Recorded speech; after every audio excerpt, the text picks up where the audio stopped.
দিন বাকি, টাইগাররা ম্যাকাই টেস্টে টিকলো মাত্র 1.5 দিন। বাকি 3 দিন ঘুমিয়ে কাটাতে চান টাইগার কাপ্তান, কিন্তু মনে অনেক বড় স্বপ্ন। টেস্টে বাংলাদেশকে নিয়ে যেতে চান অন্যরকম এক উচ্চতাতে, যদিও সেটা বলতে নারাজ অস্ট্রেলিয়ার ম্যাকাই থেকে নাহিয়ান মিন জসিমের রিপোর্ট। করেন কঠিন করেন, ঘুমাবো, শুয়ে থাকে। ট্রফিটা জানি না, মনে হয় দিছে, মনে চাই না।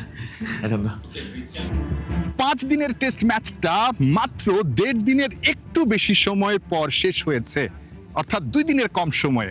টাইগাররা তাদের টেস্ট ক্রিকেট ইতিহাসে কত বাজে ম্যাচ খেলেছে, কিন্তু এতটাও বাজে ম্যাচ খেলেনি যে মাত্র 2 দিনের মাঝেই টেস্ট ম্যাচটা শেষ হয়ে গেছে। টাইগারদের ইতিহাসে এটাই সবচেয়ে কম সময়ে টেস্ট ম্যাচে হার। ঠিক 3 দিন, পাক্কা 3 দিন বাংলাদেশের হাতে বা ক্রিকেটারদের হাতে সময়।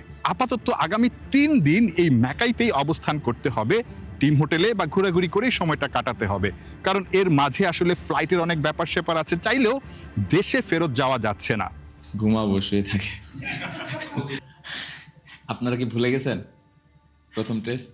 আমি তো ভুলি নাই। সো আমার মনে হয় যে দেশের মানুষও ভুলে নাই, কেউ ভুলে নাই। অনেক বড় অ্যাচিভমেন্ট, বাট এই ম্যাচটা আমরা ভালো ক্রিকেট খেলি নাই, এবং এটা হতেই পারে, এবং সবাই চেষ্টা করছে। বাট আমার মনে হয় না যে, একটা জিনিস বুঝতে হবে যে আমরা কোন টিমরে হারাইছি। এই ম্যাচটা দেখলে বোঝা যাবে যে আমরা কোন টিমরে হারাইছি। 2 ইনিংস মিলে শান্তদের রান মোটে 159। 2টা ইনিংসের কোনোটাতেই 100 রান পার করতে পারেনি টাইগাররা। টেস্ট ক্রিকেট ইতিহাসে গত 21 বছরে এমনটা কখনোই হয়নি যে কোনো দল টেস্ট ক্রিকেটের বা টেস্ট ম্যাচের 2টা ইনিংসেই 100 রানের নিচে অল আউট হয়েছে। নিঃসন্দেহে বাংলাদেশের জন্য একটা বড় ধাক্কা, কিছুটা লজ্জারও বটে। তবে এই যে ইতিহাস সৃষ্টি করা একটা সিরিজ, যেখানে এসে, যে মাটিতে এসে বিশ্বের অন্যান্য দলও আসলে বড় ধাক্কা খায়, 3 দিনের টেস্ট ম্যাচ হেরে বসে, 4 দিনের টেস্ট ম্যাচ হেরে বসে, সেখানটায় বাংলাদেশ ইতিহাস তৈরি করেছে 23 বছর পর খেলতে এসেও।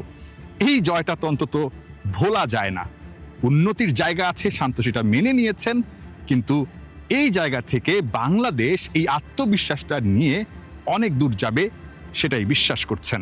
মানে আমি নিজে ডাগ আউটে যখন বসে খেলা দেখছিলাম বা ওই ফিল্ডিং করছিলাম স্লিপে দাঁড়ায়, তখন ভাবতেছিলাম যে আসলেই অনেক বড় টিমরে হারাইছি আমরা। কারণ প্রথম ম্যাচ জেতার পরে পার্সোনালি আমার খুব মানে ওই রকম এক্সাইটমেন্ট কাজ করেনি, টু বি ভেরি অনেস্ট, যে না ঠিক আছে টেস্ট ম্যাচ জিতে গেছি। বাট আমার লাস্ট 2 দিনে একটু রিয়েলাইজেশন আসছে যে না, আমরা আসলে অনেক ভালো ম্যাচ জিতছি। সো অবশ্যই এটা প্রাউডের ব্যাপার, এবং এ ধরনের এভিডেন্স আমাদের টেস্ট ক্রিকেটের জন্য অনেক হেল্প করবে। আমাদের নিউজিল্যান্ডে এরকম একটা এভিডেন্স ছিল, অস্ট্রেলিয়াতে হলো, আই হোপ হয়তো ভবিষ্যতে সাউথ আফ্রিকায় হবে। এরকম যদি আমরা করতে পারি আমাদের টেস্ট ক্রিকেটের জন্য ভালো। সো এই পজিটিভ জিনিসগুলো নিয়ে যাওয়া উচিত। বাংলাদেশ ম্যাচটা হেরে গেছে, কিন্তু সিরিজটা কিন্তু ড্র করেছে। ভুলে গেলে চলবে না, বাংলাদেশ এত বছর পর টেস্ট ক্রিকেট খেলতে এসে এতটা ভালো করবে সেটা কিন্তু কেউ ভাবেনি। ওই একটা জয়ে বাংলাদেশ টেস্ট র্যাঙ্কিংয়ে 1 লাফে 3 ধাপ এগিয়ে 6 নম্বরে উঠে গেছে। ক্যাপ্টেন নাজমুল হোসেন শান্তর এই যে মুখে হাসিটা, এটা একদম অমূলক নয়। শান্ত জানেন কোথায় কোথায় উন্নতি করতে হবে। একটা কথা বলে গেছেন, তিনি নিজের মনের মাঝে একটা সুপ্ত বাসনা, সুপ্ত স্বপ্ন লুকিয়ে রেখেছেন।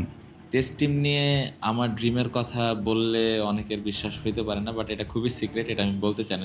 যদি কখনো অ্যাচিভ করতে পারি অবশ্যই বলবো, বাট অনেক বড় ড্রিম আছে। টেস্ট ক্রিকেটে দলকে অনেক বড় একটা জায়গায় দেখতে চান, সেটা আজকে বলতে চাননি, কোনো একদিন বলবেন, যেদিন বাংলাদেশ ঠিক ওই উচ্চতাতে পৌঁছাতে পারে।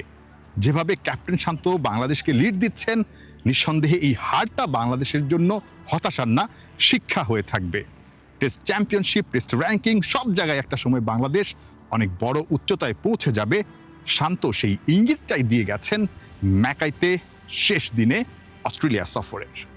নাহিয়ান বিন জসিম, 71, ম্যাকাই, অস্ট্রেলিয়া। 1.5 দিনে টেস্ট চ্যাম্পিয়নশিপের একটা ম্যাচে ইনিংস ব্যবধানে হেরেও শেষ হয়ে যায়নি টাইগারদের ফাইনালে খেলার স্বপ্ন। টেবিলে এখনো অবস্থান নাম্বার 4-এ। সামনে অন্তত এমন 2টো সিরিজ নাজমুল শান্তদের অপেক্ষায়, যা থেকে ওরা আদায় করে নিতে পারে 16 আনা সুবিধা। এমনকি ফাইনালে খেলার সমীকরণ খুব একটা কঠিনও নয় যদি সাউথ আফ্রিকার মাঠে একটা ম্যাচ জয় বের করে নিতে পারে টাইগাররা। মাউন্ট মঙ্গানুই থেকে ডারউইন ইতিহাস গড়া বাংলাদেশকে নিয়ে প্রোটিয়া ডেরায় বড় স্বপ্ন দেখাটা নিশ্চয়ই আকাশকুসুম কল্পনা নয়। রিপোর্টে বিস্তারিত। 2003 সাল অস্ট্রেলিয়ার সাবেক ক্রিকেটার ডেভিড হুকস একটা কথা বলেছিলেন, বাংলাদেশ নাকি একদিনেই একটা টেস্ট হেরে যেতে পারে। কথাটা নিষ্ঠুর, কিন্তু তখন অনেকেই মাথা নাড়িয়ে সায় দিয়েছিলেন। 23 বছর পর 2026 সালের আগস্টে বাংলাদেশ ডারউইনে গিয়ে অস্ট্রেলিয়াকে হারিয়ে দিল। তো যে দলটা একদিনে হারার কথা ছিল তারাই এখন স্বপ্ন দেখছে 2027 সালের ওয়ার্ল্ড টেস্ট চ্যাম্পিয়নশিপের ফাইনালে খেলার। মজার ব্যাপার, স্বপ্নটা এখন আর আকাশকুসুম কল্পনা না, অঙ্ক কষে হিসেবটা মিলিয়ে নেওয়া যায়।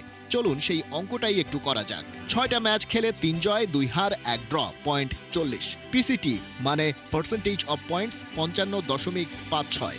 আর আইসিসির টোটাল টেস্ট র্যাঙ্কিংয়ে বাংলাদেশ এখন 6 নম্বরে উঠে এসেছে। কিন্তু টেস্ট চ্যাম্পিয়নশিপের রানিং সাইকেলের ফাইনালে যাওয়ার হিসেব র্যাঙ্কিং দিয়ে হয় না, হয় পিসিটি দিয়ে। আর সেখানেই আসল গল্প। ইতিহাস সাক্ষী, বেশিরভাগ সময় শীর্ষ 2-এ থাকতে হলে 65 থেকে 70% মধ্যে থাকতে হয়েছে। তাহলে বাংলাদেশের জন্য রিয়েলিস্টিক টার্গেট কি? অন্তত 65%, আর 67% পেরোতে পারলে সম্ভাবনা অনেকটাই বেড়ে যায়। সংখ্যাটা এভাবে দেখা যাক, 67% বা তার বেশি হলে ফাইনালে ওঠার সম্ভাবনা 70 থেকে 80%, মানে প্রায় নিশ্চিত। 63 থেকে 66% হলে ফাইনালে ওঠার সম্ভাবনা 40 থেকে 50%। এক্ষেত্রে ব্যাপারটা নির্ভর করছে অস্ট্রেলিয়া, সাউথ আফ্রিকা আর নিউজিল্যান্ড কত পয়েন্ট হারায় তার উপর। 62%-এর নিচে থাকলে সম্ভাবনা 25%-এর কম। বাংলাদেশ এখন 55.56%, মানে সেফ জোনে ঢুকতে হলে বাকি ম্যাচগুলোয় রীতিমতো ঝড় তুলতে হবে। বাকি আছে 3টা সিরিজ, আর মজার ব্যাপার হলো সবচেয়ে কঠিন অপোনেন্ট একদম শেষে। স্টেপ 1, ঘরের মাঠে এ বছরের অক্টোবর-নভেম্বরে ওয়েস্ট ইন্ডিজ মিশন। ক্যারিবিয়ানরা র্যাঙ্কিংয়ে বাংলাদেশের নিচে, আর ঘরের মাঠে সুবিধা তো আছেই। টার্গেট 2-0 ক্লিন সুইপ, যা এনে দেবে 24 পয়েন্ট। এই সিরিজটাই সবচেয়ে সহজ আর সবচেয়ে জরুরিও। স্টেপ 2, হোম গ্রাউন্ডে অপোনেন্ট ইংল্যান্ড। টাইম স্প্যান ফেব্রুয়ারি 2027। এশিয়ার কন্ডিশনে ইংল্যান্ড সব সময় একটু নড়বড়ে। বাংলাদেশের উন্নত র্যাঙ্কিং আর ঘরের মাঠে ফর্ম মিলিয়ে এই সিরিজও জেতা সম্ভব।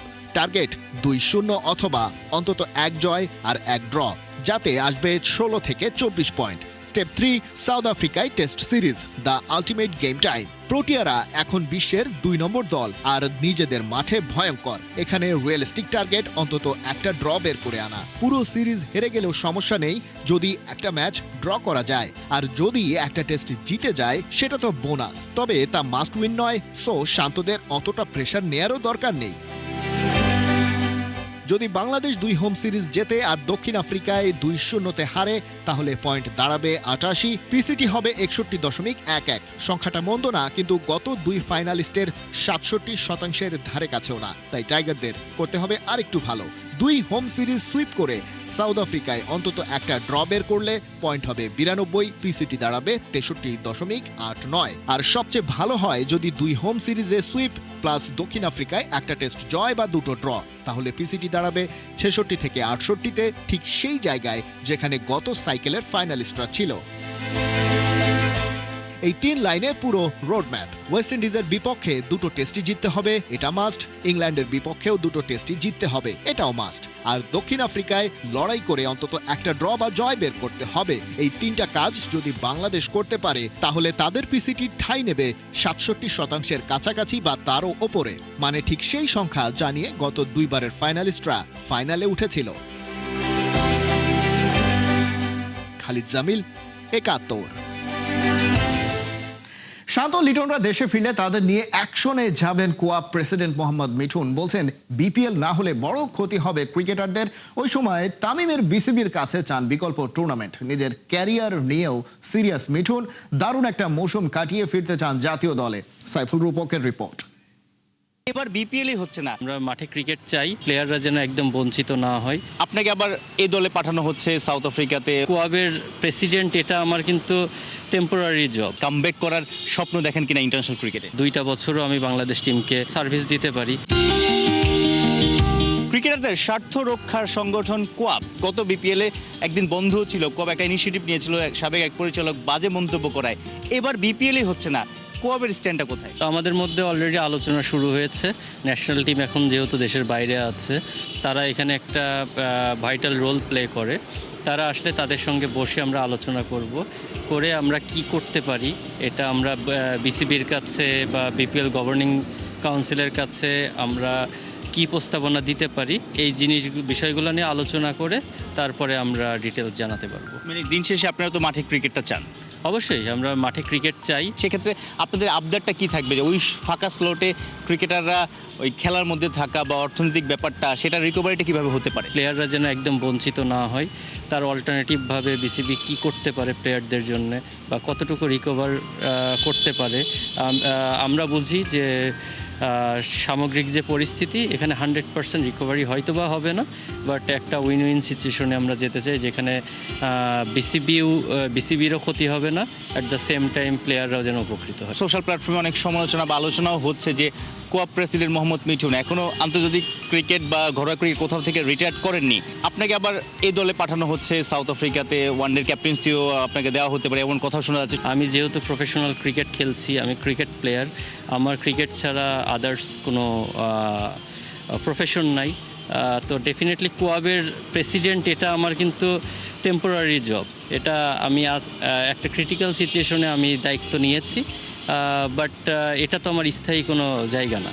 তো এটা যে কোনো সময় আমি ছেড়ে দিতে পারি বা আমার টার্ম শেষ হয়ে গেলে আমি এখান থেকে সরে যেতে পারি, বাট ক্রিকেটটা আমি যতদিন রিটায়ার্ড না করবো ততদিন তো আমি ক্রিকেটার। তো এটা সম্পূর্ণ সিলেক্টেডদের ডিসিশন, তারা কিভাবে কি করতে চায় বা কিভাবে তারা চিন্তা করছে। আমার কাজ ক্রিকেট খেলা, পারফর্ম করা, আমি সেটাই করে যাচ্ছি। এখনো কি আসলে কামব্যাক করার স্বপ্ন দেখেন কিনা ইন্টারন্যাশনাল ক্রিকেটে? হ্যাঁ, অবশ্যই দেখেন, ইন্টারন্যাশনাল খেলার ইচ্ছা না থাকলে হয়তো বা ক্রিকেট খেলতাম না। ইন্টারন্যাশনাল খেলার ইচ্ছা আছে বলেই নিজেকে আমি 24/7 স্পোর্টসম্যান হিসেবে আমি নিজেকে দেখি এবং আমি সবসময় সেভাবে নিজেকে প্রস্তুত রাখার চেষ্টা করি। স্টিল ঘরোয়া লিগে আমি যেখানেই খেলছি পারফর্ম করছি। আমি ঘরোয়া লিগে সবগুলা টিমে আমাকে ওইভাবে কাউন্ট করে।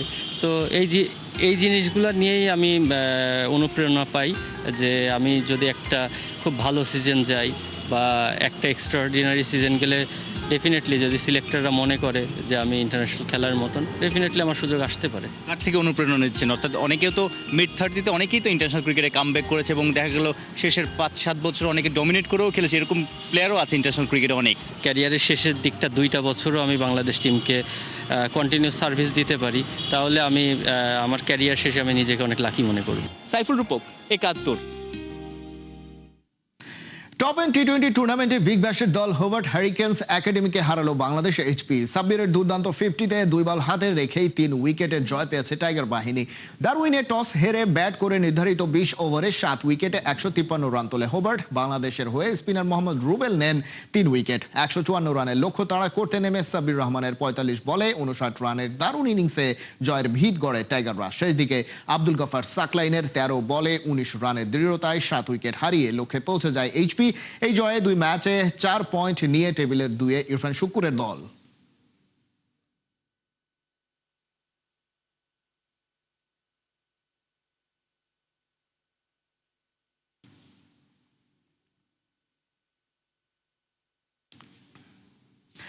ঢাকার মাটিতে বাংলাদেশের বিপক্ষে খেলা হতে পারে ব্রাজিলের। সেলেসাউদের প্রতিনিধি দল জাতীয় স্টেডিয়াম পরিদর্শন শেষে এমনটাই জানিয়ে গেছে।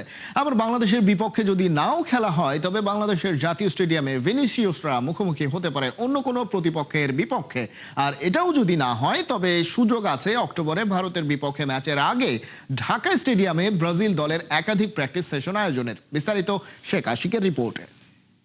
হঠাৎ বাংলাদেশ জাতীয় স্টেডিয়ামে ব্রাজিল ফুটবল ফেডারেশনের রিপ্রেজেন্টেটিভ টিম অক্টোবরে ভারতের বিপক্ষে ভারতের মাটিতে ম্যাচ খেলবে ব্রাজিল, কিন্তু কলকাতার মাঠ পছন্দ না হয় তারা বাংলাদেশে এসেছে জাতীয় স্টেডিয়াম পর্যবেক্ষণ করতে। এই গ্রাউন্ড যদি তাদের পছন্দ হয়ে যায়, তবে একাধিক প্র্যাকটিস সেশন পড়তে পারে এখানে ভিনিসিয়াস জুনিয়রদের। জাতীয় স্টেডিয়ামে ঢুকে খুঁটিনাটি ভালোভাবে পর্যবেক্ষণ করে দেখেছেন ব্রাজিল ফুটবল ফেডারেশন থেকে আসা 5 সদস্যের প্রতিনিধি। শুধু সচক্ষেই দেখেননি, নিজেদের মোবাইল দিয়ে ভালোভাবে ভিডিও করেও নিয়ে গেছে, যাতে দেশে ফিরে ফেডারেশনের বাকিদের পিচের কন্ডিশন তারা দেখাতে পারেন। শুধু মাঠ দেখলে তো আর হবে না, ড্রেসিং রুমের কি অবস্থা সেটাও তো দেখা চাই। ম্যাচ খেলুক আর প্র্যাকটিস সেশন, ড্রেসিং রুম তো লাগবেই। কোথায় বসবেন ভিনি, ব্রুনো, ক্যাসেমিরোরা সেটা না দেখলে কি হবে? তবে একটা সমস্যা অবশ্য দেখা দিয়েছে।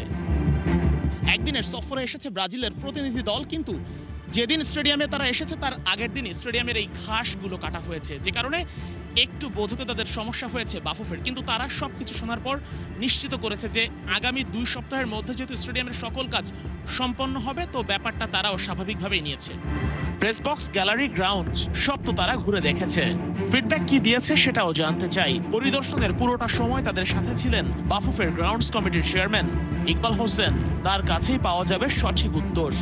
তাদেরকে আমরা বুঝিয়েছি যে মাঠের কাজ চলমান, আর হয়তো 2 উইক্সের মধ্যে আমাদের সম্পূর্ণ হয়ে যাবে। তারা ড্রেসিং রুম, তারা আমাদের পুরো স্টেডিয়াম ঘুরে দেখেছে। তারা আমাদেরকে আশ্বস্ত করেছে যে ঠিক আছে, প্রয়োজন হলে তারা আরেকবার এসে দেখবে। এই ওয়ার্কের পর তারা আরেকবার এসে দেখবে, এবং তারা আমাদের স্টেডিয়ামের পরিবেশ থেকে অত্যন্ত আনন্দিত এবং মুগ্ধ, তারা এটা বলেছে। কলকাতার প্র্যাকটিস গ্রাউন্ড যেহেতু ব্রাজিলের কাছে জুৎসই মনে হয়নি, তাই জোর সম্ভাবনা আছে ভারত ব্রাজিল ম্যাচের আগে ঢাকা স্টেডিয়ামের একাধিক প্র্যাকটিস সেশন রাখার। যদিও শুধু প্র্যাকটিস গ্রাউন্ড ভালো খারাপ ব্যাপার নয়, পেছনে ব্যবসায়িক উদ্দেশ্য অবশ্যই আছে। তারা বলেছে যে তারা বাইরের কোনো দেশের সাথে আমাদের এখানে গিয়ে নিরপেক্ষ ভেন্যু হিসাবে নিতে পারে, এবং আমাদের বাংলাদেশের এগেনস্টেও তারা খেলতে পারে। তারা তাদের প্রত্যেক একটা পরে জানাবে। তারা আজকে মাঠটা স্টেডিয়ামের পরিবেশ দেখার জন্য শুধু আসছে।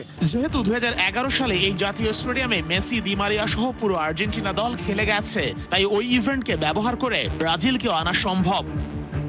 অনেক যদি কিন্তু হিসেব তো পড়ে আছে। ভবিষ্যতে কখনো বাংলাদেশ ব্রাজিল এই জাতীয় স্টেডিয়ামে খেলা হবে কিনা তার নিশ্চয়তা এখন দেওয়া সম্ভব নয়, কিন্তু ভারতের বিপক্ষে খেলতে এসে যদি এই জাতীয় স্টেডিয়ামের গ্রাউন্ডে 1টা, 2টা বা 3টা প্র্যাকটিস সেশনও অংশ নেয় ব্রাজিল দল, সেটাও দেশের ফুটবল ফ্যানদের জন্য হবে বড় পাওয়া। শেখ আশিক, 71, ঢাকা।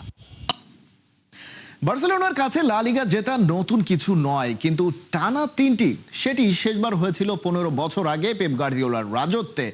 2 মৌসুমে 2 লিগ জেতা হান্সি ফ্লিক এবার সেই ইতিহাসের দরজায়। আর যাত্রার প্রথম রাতেই নেই নতুন মধ্যমণি রদ্রি, নেই লেভানডোভস্কি, এমনকি নিশ্চিত কোনো নাম্বার 9ও। রাত 1টায় বার্সার বিপরীতে 52 বছর ধরে তাদের হারাতে না পারা এলচে। তাই শুধু মৌসুমের প্রথম ম্যাচ নয়, শুরু হচ্ছে বার্সার আরেকটা রাজবংশ গড়ার পরীক্ষা। এলচে বার্সেলোনা ম্যাচের প্রিভিউ জুবাই নূরের রিপোর্টে। রবার্ট লেভানডস্কি চলে গেছেন, ফেরান তরেসও নেই। যাকে ঘিরে নতুন বার্সেলোনার মাঝমাঠ সাজানোর স্বপ্ন, সেই রদ্রিরও অভিষেক হচ্ছে না। অথচ লা লিগা চ্যাম্পিয়নদের গোল চাই, এবং সেটা প্রথম রাত থেকেই চাই।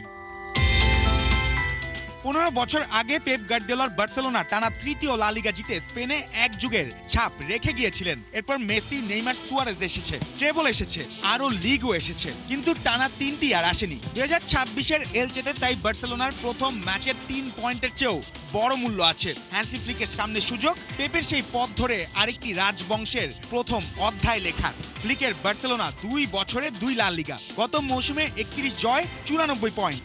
এই শতাব্দীতে বার্সার দায়িত্ব নিয়ে প্রথম 2 মৌসুমেই লিগ জেতা চতুর্থ কোচ ফ্লিক। আগে করেছিলেন পেপ গার্দিওলা, লুই এনরিকে ও এরনেস্তো ভালভার্দে। এবার তৃতীয়টি এলে শুধু আরেকটি ট্রফি নয়, 2008 থেকে 2011-র পেপ যুগের পর প্রথমবার টানা 3 লিগ জিতবে বার্সেলোনা। কিন্তু শিরোপা রক্ষার প্রথম রাতেই সবচেয়ে বড় অনুপস্থিতি এমন একজন, যাকে কিনেই বার্সা জানিয়েছে ইউরোপেও এবার হিসাব বদলাতে চায় কাতালানরা। বিশ্বকাপের গোল্ডেন বল জয়ী রদ্রি এসেছেন ম্যানচেস্টার সিটি থেকে প্রায় 76.5 মিলিয়ন ইউরো খরচে, কিন্তু ম্যাচ ফিটনেসের কারণে এলচেতে নেই। সংখ্যাতেই বোঝা যায় তার গুরুত্ব। রদ্রি খেলেছেন এমন 298 ম্যাচের মাত্র 12.1% হেরেছিল সিটি। তাকে ছাড়া 122 ম্যাচে হার 26.2%। অর্থাৎ শুধু পাস নয়, নিয়ন্ত্রণ আর নিরাপত্তার আরেক নাম রদ্রি। প্রথম ম্যাচেই সেই নিরাপত্তা ছাড়া খেলতে হবে ফ্লিককে। আর সামনে আছে আরো বড় শূন্যতা, নাম্বার 9। ফ্লিকের 2 মৌসুমে রবার্ট লেভানডস্কি ও ফেরান তরেস মিলে সব প্রতিযোগিতায় করেছেন 101 গোল। এবার দুজনেই নেই। হুলিয়ান আলভারেজকে আনার চেষ্টাও সফল হয়নি। তাই এলচেতে বার্সার আক্রমণের মাঝখানে দেখা যেতে পারে মাত্র 18 বছরের হামজা আবদেল করিমকে। প্রাক মৌসুমে 5 ম্যাচে 4 গোল করেছেন মিশরীয় এই তরুণ। গত শীতে বার্সার অনূর্ধ্ব 19 দলে যোগ দেওয়ার পর 11 ম্যাচে করেছিলেন আরো 6 গোল। প্রয়োজনের মুহূর্তে তাই এক কিশোরী হয়ে উঠতে পারেন চ্যাম্পিয়নদের নতুন নাম্বার 9। এলচের কাছে এটি আবার ইতিহাসের বিরুদ্ধে এক ম্যাচ।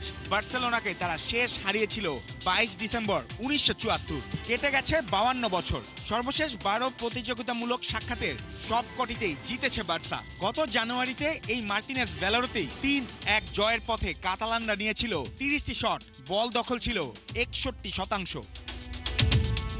এক পাশে 52 বছরের অপেক্ষা, অন্য পাশে 2 বারের টানা চ্যাম্পিয়ন। 15 বছর পর আবার থ্রি-পিট ছোঁয়ার স্বপ্ন।